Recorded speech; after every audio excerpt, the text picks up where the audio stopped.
आपको ऐसे रूल्स जो कि आपने बस अपनी गुट्टी के साथ मान लें, आप यकीन माने, ये आपको बहुत ज़्यादा हेल्प करेंगे. They have help me a lot and these are not the rules which I've just read from a book I'm sharing with you. These are the rules which I was just thinking of, that these are the things I apply in my life and they help me immensely, because often people ask me, how do you manage to homeschool your kids, or do all the things which you are doing, living in this culture, it's so hard and all.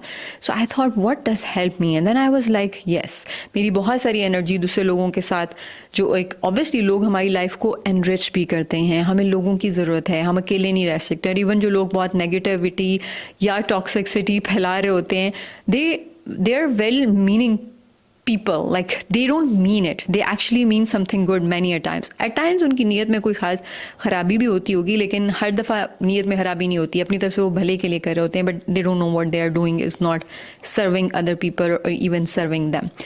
So लोगों की ज़रूरत, उनकी